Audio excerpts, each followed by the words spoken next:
Chue, greetings everyone. My name is Jeanette Kwayakshi. Chue, Wache, Sego, Kwe. Welcome everyone. Have you ever been to the ROM before? That's the first poll that we're going to ask everyone today. So welcome to an episode of Indigenous Voices. And today we're going to focus on flags and symbols. Super excited. I'm very, very keen to say that there are at least 2,500 students that are tuned in today. We didn't get the exact number that have registered, but we're so excited that we have grade 1 to grade 6 today and learn about Indigenous symbols, and we're very excited. So I'm just wondering if people have answered the poll. Have you ever visited the ROM before? Let's see what we have. Look at that, 78% of you have and 37 haven't. So welcome to the 37% that haven't joined us before. So we're going to have a lot of fun here on Indigenous Voices today. We're going to talk about flags. I'm going to introduce a little bit of sign language every time we talk about Indigenous Voices, because that's something that I have deafness as well. So it's nice to share a little bit of what I know. And I also want to take a moment, you saw at the beginning of our video, that we did a land acknowledgement.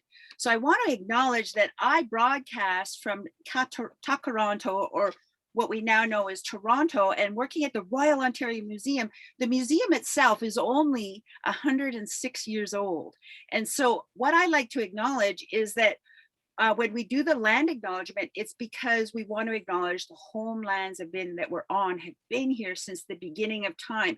And when you come from away, if this isn't where you originally came from or your family moved to Toronto, it's important to remember where we came from. So here's a picture of my beautiful homelands or waters back home, where the ocean and the freshwater meet in what we call the Alberni Inlet. So Tishot and Hopitchasit homelands, more than 4,000 kilometers away. This is my home back now in Toronto. But the ROM, as I said, has only been around for 106 years. And we, as Indigenous people, have been here since the beginning of time. So before we jump any further, let's visit our control room, because this work does not happen in isolation. Welcome today, Sarah. Welcome. Hello. So my name is Sarah. I am operating the control room today. I am descended from settlers who started coming here from England and Scotland and Ireland, Ireland specifically about 150 years ago. And the last of my ancestors to make that ocean crossing was my grandmother, who met my grandfather when he was stationed there in Scotland in World War II and followed him back to become my grandmother. Excellent. Well, you've got our back in the control room there, because we have a lot of really exciting ways for our students to interact. And could you tell us a little bit about how they can interact with you in the control room back there? Yep. So I am coming to the control room to you today. I have two in the control room with me, my two cats. If you check out my monitors, you might find them. If anything goes wrong, I blame the gray cat. He loves to jump on my keyboard. But if you look down below, there is a Q&A. And the Q&A is not a chat. What the Q&A is for is if you have questions for Jeanette or Justin, who you'll meet in a little while, about the things they're talking about, you can put your questions in there.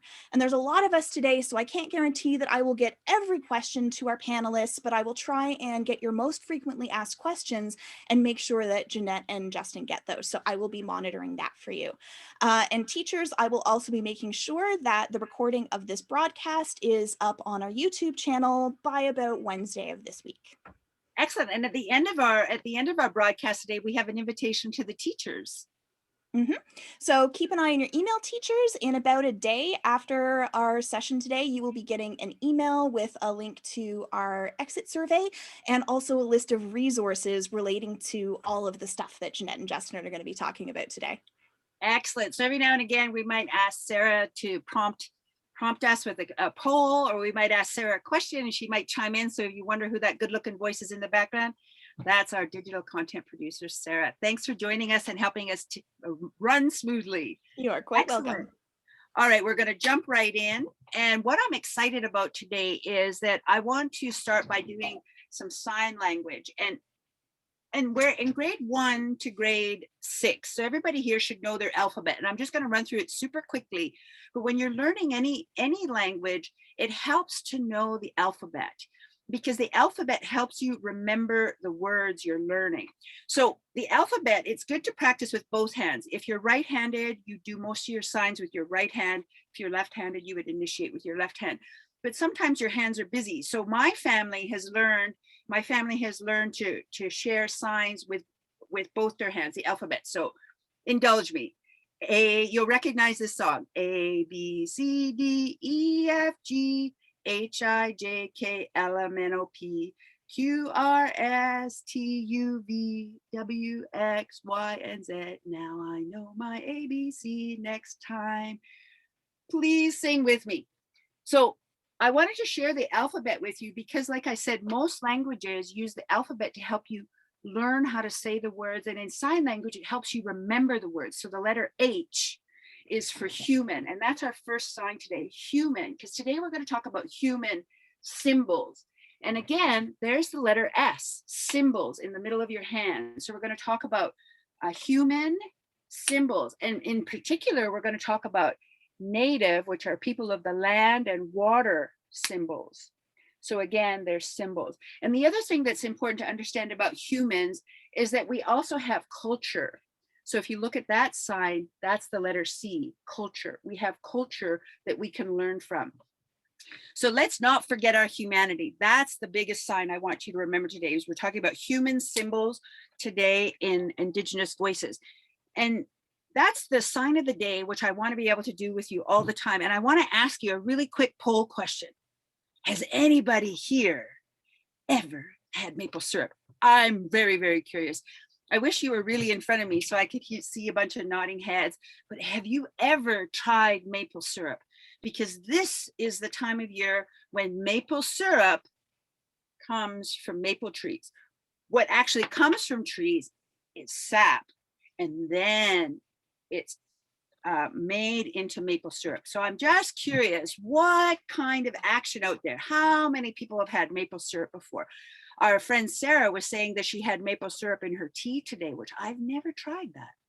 But look at that. Most of you have tried maple syrup. It says 8%. 24 people haven't, but 321 people have had maple syrup. Super excited to hear that, because today my story comes from a wonderful book that's called Dancing on Our Turtle's Back. And it's actually an academic book, but it's written by Dr. Leanne Simpson, who's Anishinabek. And this story is about Nanabush, and Nanabush could be called Nanabojo as well. I've always heard them called Nanabush, and Nanabush could be he or she, because Nanabush is such a spiritual, not so much spiritual, but such a respected character among Anishinaabe, that it could be male or female. It is so respected, it doesn't matter whether it's male or female. So when you hear Nanabush stories, you might hear Nanabush called they or them, or you might hear Nanabush called him or her in the same story. Nanabush can often be considered, some say, the trickster, but when we're talking in somebody else's language, like English, and translating Indigenous words into English, it might come across a little sloppy. And trickster isn't enough of a word to describe Nanabush. And Leanne Simpson helps us remember that Nanabush is more like an elder brother or elder sibling, somebody who, we can learn from, someone who might take more risks, might, make mistakes that we learn from those mistakes. And sometimes the trickster, or like the Nanabush character, elder brother, sometimes acts a little bit extra. There's a little needy, or a little pouty, or a little whiny, a little cranky, and underlying that is also a little bit of playfulness. So long time ago, there was a time when maple trees used to pour maple syrup right out of its tree, that it didn't even need to be made into sap, into maple syrup. So that long time ago, that was so long ago when people visited each other more, because long ago we didn't always have phones and computers and ways to reach out to each other. So what we had to do is a lot more visiting. And now that we're in a pandemic, visiting only happens maybe on the computer. But long ago, Nanabush spent a lot of time visiting communities to make sure everybody was okay, they had enough food, they had enough medicine, that everybody was getting along. And on this one particular walkabout, Nanabush went into the southeastern part of what we now call Ontario, and he came across the camp of the Cougars, and he called out, "Bonjour, Cougars, bonjour," but there was no answer. And sometimes, you know, when you're looking for people or looking for something that's not there, you got to look harder because maybe you're just not seeing them. No matter how much, how loud, how long Nanabush called out, there was no answer from the Cougars. And that really concerned Nanabush because it was the time of year when there was a lot of fishing to be happening. There were no fish drying. There were no fires that were warmed. There was no water collected, no wood gathered. And it took Nanabush a long time, maybe one day, maybe 2 days, not more than a week, but took a long time to find those Cougars. And after walking about, Nanabush found those Cougars lying on their backs with their paws in the air, their feet in the air, and their mouths wide open, like they're at the dentist, but they're not at the dentist. Instead, the maple syrup is pouring out of the tree into their mouth. And Nanabush is saying, "Bonjour, bonjour." And he's stomping hard and trying to get that Cougar's attention. And there's nobody paying attention. Nobody moves. And the farther that Nanabush looks, not only does he see one Cougar, but at every tree he sees Cougars with their furry paws in the air, their furry feet and their furry paws in the air with their mouths wide open drinking. And Nanabush is so worried. He knows something's not right. And even elder brothers sometimes needs help. Sometimes big problems need somebody else to help you come up with a big answer.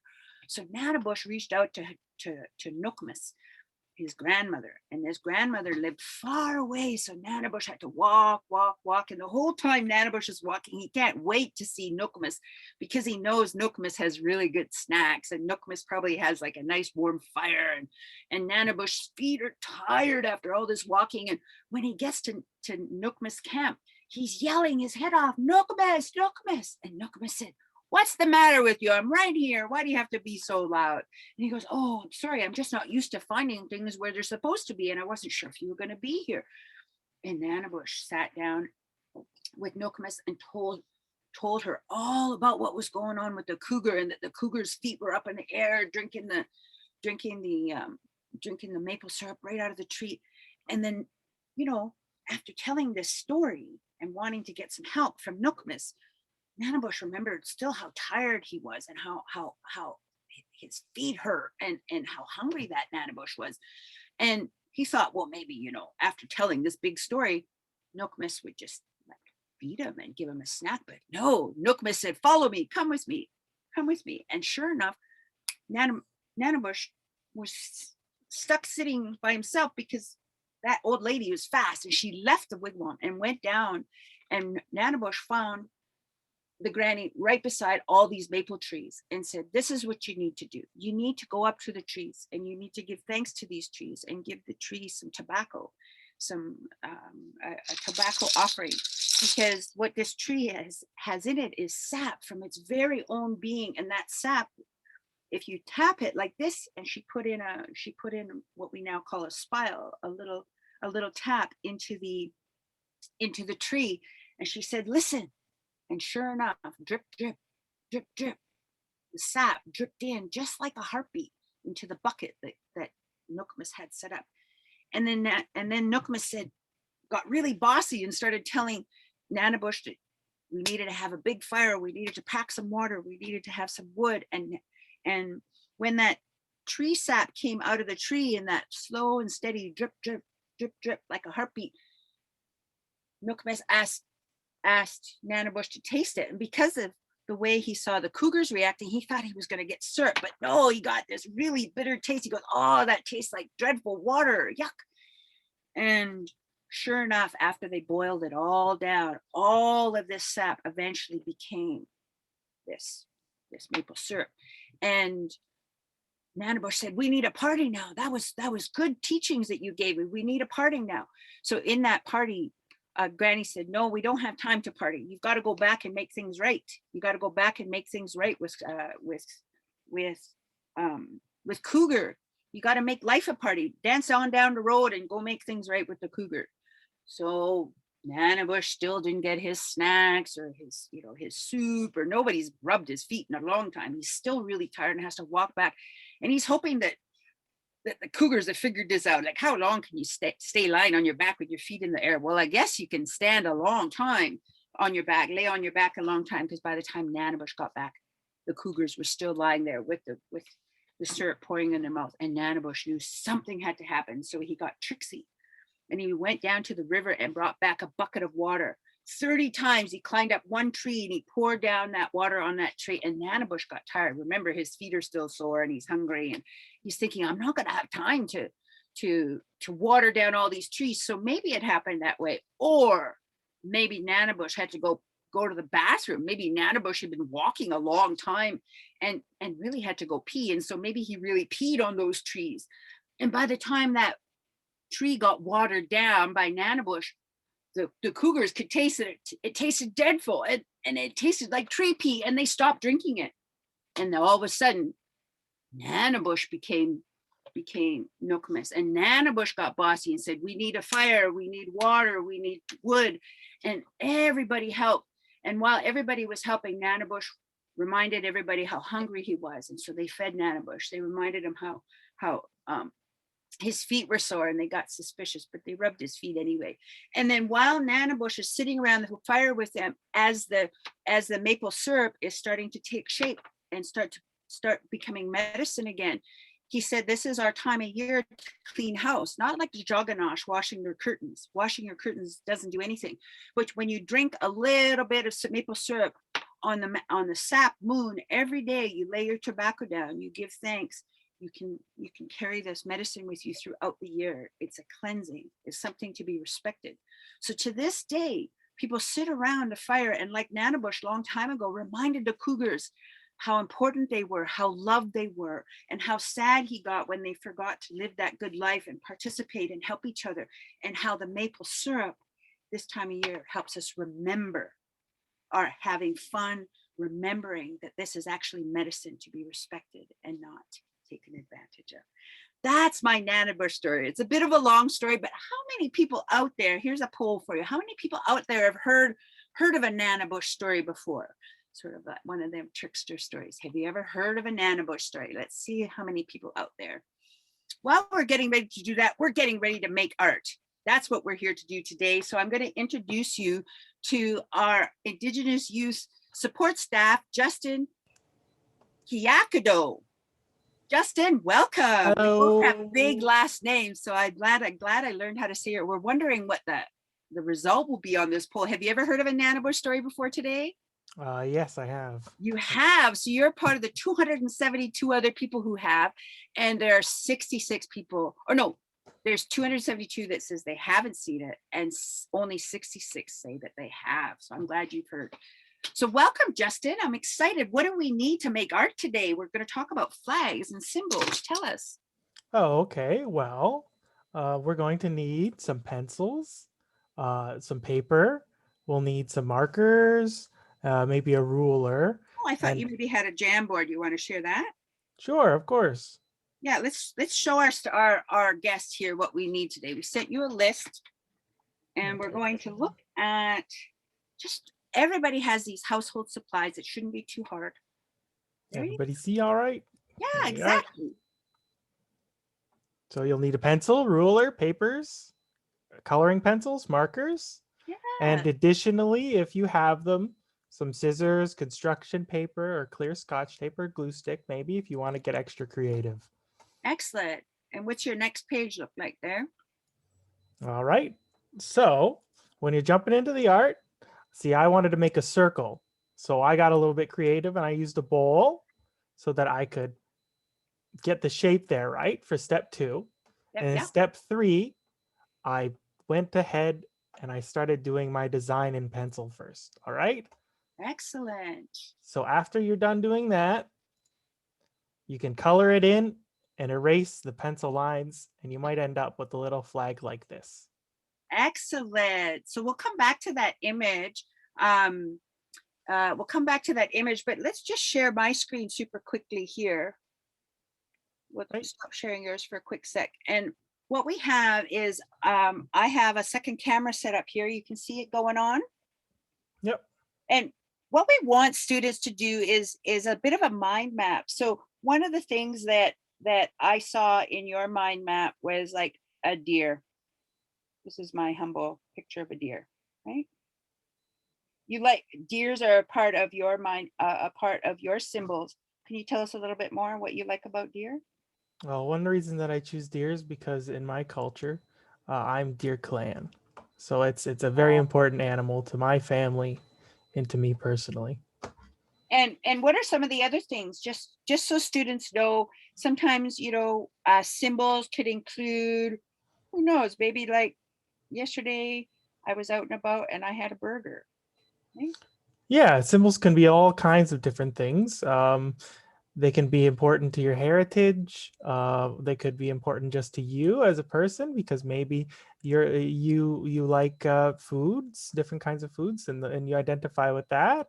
It can be like things like plants, like the Yeah, here's a Scottish picture. thistle. Yeah, it can be animals like my deer, or different like you see there. There's a cross on the Swedish flag. Yeah, So and in different colors we want to look at. yeah. So I added a few things here on my sidebar. I love sparkle. So I have a little bit of sparkle because I'm going to use a little bit of glue and have some fun with sparkle. But you know, we might get even inspiration from insects. I love my dragonfly, and our different cultures might have different symbols, right? For that. Love is a big thing for me. So I love lots of hearts in my world. And we have this silly symbol back home where we have these billy goats, these baby billy goats that live on the roof at Coombs Market, and there they are pooping off the roof. So that's a funny symbol back home, and people, I have that on my front door. People know I'm from BC when they see that symbol. But you know, other cultures, we were talking about getting ready for today, might have other symbols. This is a beautiful homemade stamp that I was gifted with an elephant on it and some really fancy symbols that we could have. And so one of the things that we talked about is getting ready for today. All you need is really basic pencil. You could have, you know, coloring markers, whatever it is that you might need. And I wanted to show you something that I was working on to get ready for today, right? And I hope other people, and because I like sign language, I thought I would trace my hand here for you. Oops. You see my going on here? I'll do my best. I thought I would trace my hand. It's kind of an awkward position because what I want to sign here is the sign for I love you. So I'll go like this, right? I might draw some fingernails in there. I might go back and clean that up, but there's my sign for I love you. And here I was starting to draw image for bubbles because I love blowing bubbles, right? And I'm from BC, so I like having a shell, and I'm native, so I like the feathers. So we could have a lot of fun with our maps.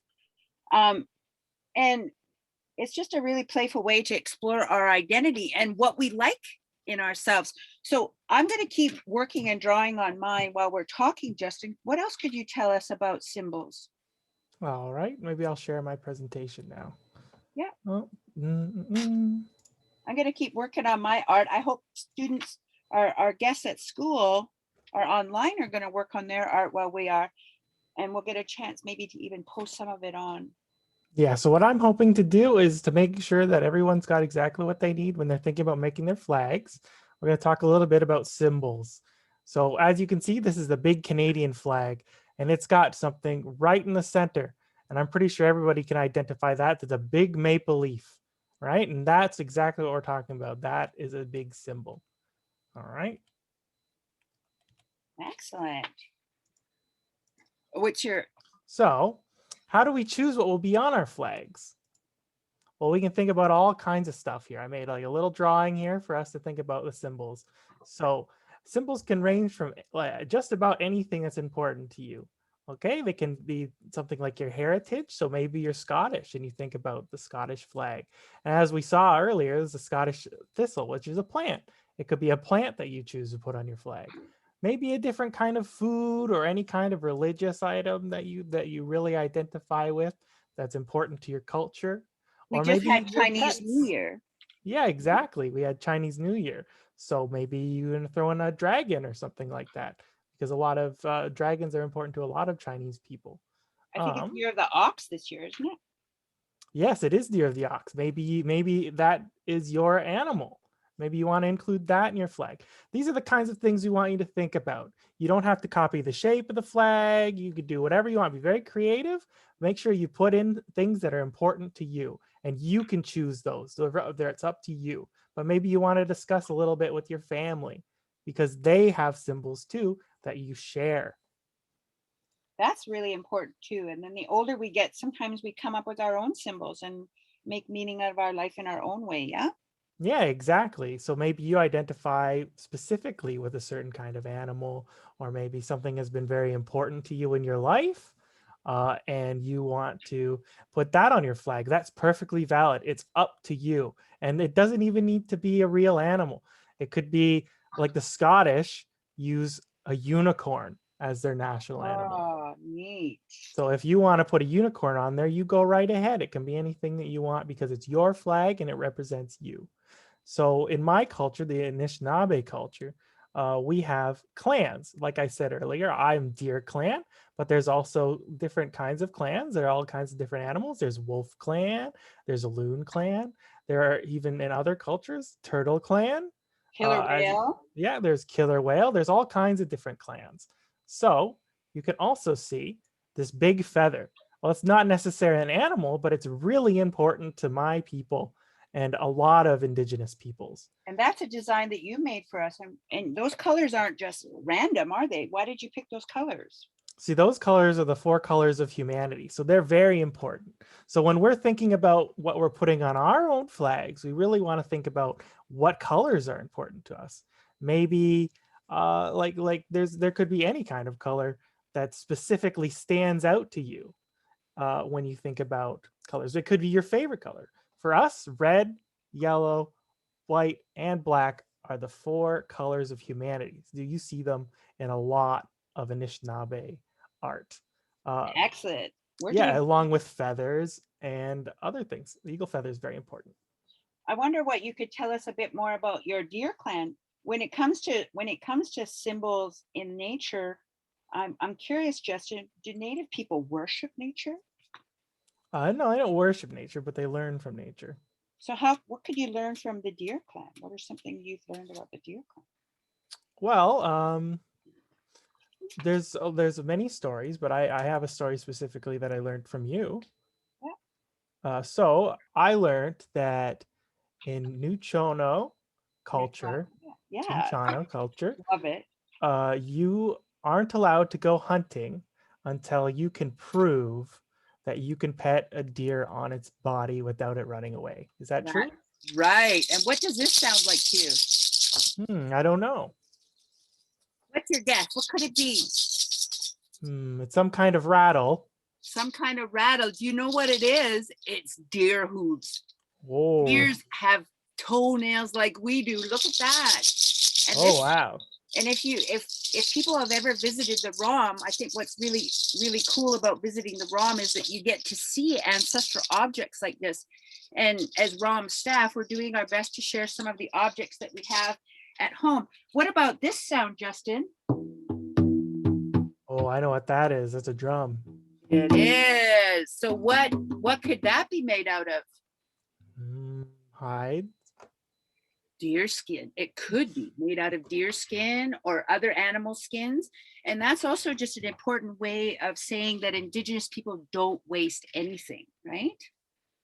So those symbols are important to us. I just wanted to share a few ancestral objects about those symbols.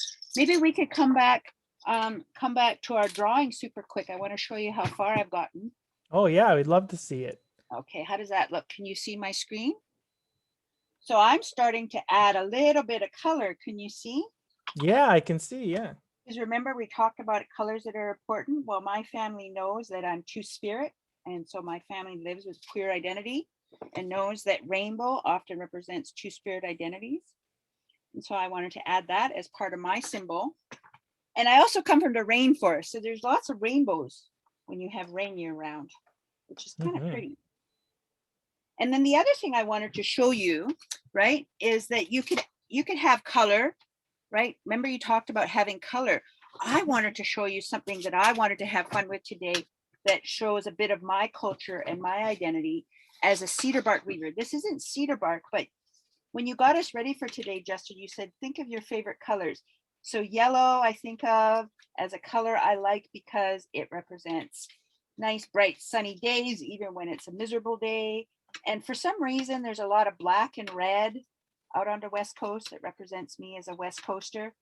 So I just thought I would use this very same cedar bark weave, right, that I learned as a cedar bark weaver, and I would make this as part of my map somehow, or you know what I mean? Yeah. That I'll add that maybe at the bottom or somewhere along the way that shows, because it's the same as this cedar bark weaving here, but it's made out of paper. Very cool, hey? Yeah, definitely a cool craft. So yeah, we hope that Excellent. And the other everybody is thing I was following going along. to add, because I'm an artist like that, is my, can you still see? Is Yeah. that I love disco balls. So that's symbolic to me because I like to dance. And there's a disco ball. I don't normally pull my disco balls apart, but this one was broken. So I thought I would recycle the glass as a playful way to add my disco energy. So I think that was just a fun way of showing how we can have fun with our flags. What else have you got for us? I'm going to share really quickly my screen. Can you see my screen okay? Yeah. So what I have on the screen is, there's our maple sugar that we were telling a story about earlier, right? And this time of year, I think that's where my story came from today. And here is a math challenge. If anybody thinks in math, I learned on the internet, getting ready for today, that it takes 30 or 40 gallons of sap to make 1 gallon of syrup. Wow. So one tree might yield 10 gallons of sap over 4 weeks. How many days would it take to make 1 gallon of syrup from a tree? I just want to leave that math challenge with you because I thought it was just fun to think about. It's tricksy. It'd probably take, like, it's the whole season of the year. If we only had 1 maple tree, it might take 1 whole month. Do you think? Oh, a long time. I don't know. To get 1 liter, only 1 gallon of a tree. So we have to work hard. Yeah, it's hard work. Maple syrup. So here, I just wanted to talk about Indigenous symbols, because Indigenous peoples have been here since time immemorial. And what does that mean, Justin? Oh, it means forever. We've been here forever, since the beginning of time. And one of the ways that we recognize, long before flags ever came into Indigenous lives, because we know that not all nations maybe have flags, we have something called pictographs and petroglyphs. And what's important to remember is we also have a history in Canada, sadly, and history around the world, where Indigenous peoples and their knowledge have been dehumanized. So we might not be in history books as much as everybody else. And sadly, we've had the Indian Act that outlawed our art.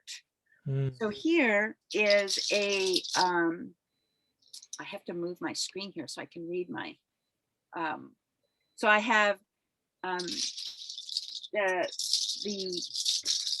pictograph that we're looking at is Mishipishu. I hope I'm saying that right, Mishipishu. And this is part of our collection at the ROM.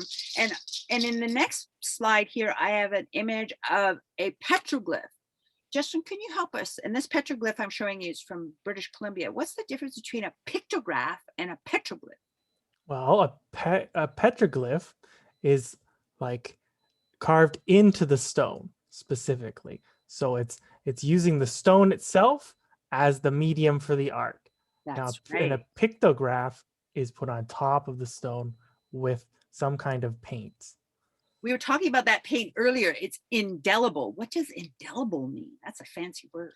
It means it's not going anywhere. It's permanent. It's a permanent, right? Yeah. Excellent. So here's a neutrino symbol on my necklace. I don't know if I can zoom in. I don't know how to zoom in. There's a neutrino symbol like I'm wearing on my necklace. I took a picture of it getting ready for today. And it's two hands coming together because we really believe in Hupitsta, helping each other. So this is a symbol of people helping each other. Excellent. So do you want to jump into a little bit about what you want to have to say about flags? I'll stop sharing my screen, but we know Sure. not all Indigenous people have flags. We might have symbols. Remember, we were talking about symbols in sign language, the letter S on the back of your hand. So what have you got for us as far as symbols go? All right, 1 second. Here we are. So for us, we've got, not everyone used flags. And I was going to jump right into that myself. So if you look here, you can see some people carrying flags, but also if you look to the left of the screen, you see something completely different. But is it really all that different? That's the question. It's something that represents our culture. It's called an eagle staff. And a lot of Indigenous cultures use these. They've got feathers all on them, you see, and different kinds of colors that are all really distinct and important to our cultures. And as you can see, there's eagle feathers. I saw earlier somebody was asking about that or why they're really important. Well, the eagle is one of the most important animals in, at least in Anishinabek culture, because it can fly the highest and farthest. And it's one of the connections between the ground and the sky. And we really like that. So I hope that answers that question for you guys. That's awesome. If you stop, go for it. Let's share what's on here. And then after that, I'll jump into some questions I can see people are asking. Sure. So you can see, like in this image on this little vest that somebody's gone and made, there's people holding a flag, but they're also holding these staffs. So it kind of shows that they're kind of elevated to the same level. They're very similar, but different. They're different to each culture, right? So what I wanted everyone to keep thinking about what kind of things are important and why things end up on flags to begin with, right? So when you're trying to make your flags, well, not every Indigenous culture had flags to begin with, but some have adopted flags. And in this specific case of the Haudenosaunee people, they took one of their really important symbols, the Hiawatha belt, and they stuck it right on their flag. That's because it was really important to them, and that's how they chose to go about it. And here are just a bunch of different flags from our cultures here in Canada. Beautiful, beautiful. So I think if we stop sharing your screen for a super quick sec, people are asking some question. How old is the Nanabush story? Nanabush is probably as old as time. It's probably one of them time immemorial characters. And says, do we have to use glue? No, you don't have to use glue. I try not to put anything too sticky or mucky in here. Nanabush is our relative. Nanabush is related to everybody. Nanabush is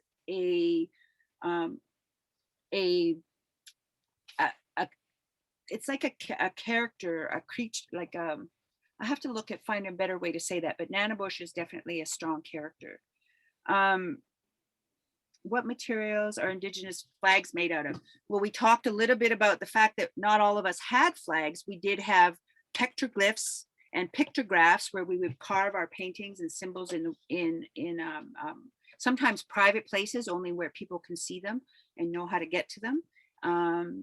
And yeah, people are asking if they can use markers. You can use whatever art supplies you have. How many different languages can I do in sign language? I really only know what I call English or Canadian sign language. I talk in full sentences. That's what makes my signs different, because my kids are hearing, like they can hear, and I needed to talk with them using all the signs I know to sort of help them understand how to use their voice. So sometimes sign language can be a little shorthand. And what are the eagle staffs made out of? Eagle staffs, Justin, they're probably made out of different types of wood that are from the area, and different all kinds of materials. It all depends. Yeah, a lot of them, they all have feathers. They contain hides, different things, woods. Yeah. Yes. Someone's asking, what foods do Indigenous people enjoy? It's important to add an S when you talk about Indigenous people. Like, we didn't say Indigenous voice. This isn't in one voice. They're Indigenous voices. We're very distinct nations. We represent how many oceans in this country, Justin? 2, 3. We represent 3 Yeah. oceans. in I this was like, country. So we hmm. have a lot of different nations represented here. Yeah. It sounds like, you know, lunch is coming up for people at 11:45. That's when we plan on finishing. Someone said, is Nanabush a boy? Nanabush doesn't have to be a boy. Nanabush could be boy or girl. Sometimes when somebody like Nanabush is that special a character, it doesn't matter what gender they are. They're just important. Sign language, people are asking about sign language. Sign language is something that is actually comes from Indigenous communities, and we probably learned a lot about using sign language across cultures because we didn't all speak the same languages either. So sometimes talking with our body helps us add. When we talked earlier, Justin, about feathers, remember we were talking a little bit about numbers. Do you remember what's special about the number 13? Because sometimes eagle staffs look like they have a lot of feathers on there. That's probably not random. I can't quite remember. I know that you know though. 13 has to do with something that happens 13 times in a year. 13 full moons. Oh, look at that. Yeah. Space. 13 full moons. Someone's asking, how did Indigenous people build their homes? That's a tricky question because we wouldn't have had one type of home. I come from a rainforest where we built homes out of wood planks, and we could actually harvest wood out of a living tree without killing the tree. And where Justin's from, you might have wigwams. Yeah, we use wigwams there. Yeah. And it says here, do we have a flag to do? We're asking people to make their own flags. That's what today's activation was about. We'll go back to the camera picture here, right, that we shared, that I started a flag here. It was important to me. I'm going to add a heart somewhere to say that, you know, to say that I love you, because I think everything I do in my life has a lot of love in it. I'm going to add some disco ball parts, but there's no right or wrong way to do a flag, right? We're just having fun with getting people to explore what symbols are important to them, right? I have a rubber stamp. People might have stickers. You might have magazine pieces that you could clip up, but it's just a really great way to have a conversation about who you are and the time it takes to describe yourself to somebody. And sometimes we can tell more to people in the picture. Excellent. Being curious if there are any questions that stand out that I might know. Asking if you can make a flag that's not about your background. Of course, you could make a flag out about your future. That's a really great idea. What you want to be when you grow up, right? It's saying, how are the shirts different? I'm not sure what that means. Maybe the shirts we shared. It's the same shirt. It's just 2 different sides of the shirt. Oh, I see. The vest there. Excellent. So I'm very, very curious how people felt about today's episode. We really, do you want to share your slide about where people can show Yes, their work online? And we'll end with that as a way to wrap up, because we really hope the teachers might take photographs or encourage their students to make photographs, and we could add it to the internet. Yeah. Yeah, so if everybody who is making their flags today, if you're really proud of it, especially if you could share it to us at ROM Toronto, we'd love to see what you made. It's really exciting. We hope that we made you think a bit about what symbols are and what flags are and what ends up on flags. And we'd love to see the kinds of things that you came up with. Thank you for being a tag team with me here, Justin. And thanks, Sarah, in the background for helping out today. And we are going to tune out, wave our goodbyes to everybody, and be sure to tune again to Indigenous Voices. Thanks for joining us, people. Have a day. Bye, everybody. Bye. Thanks for coming. Bye-bye.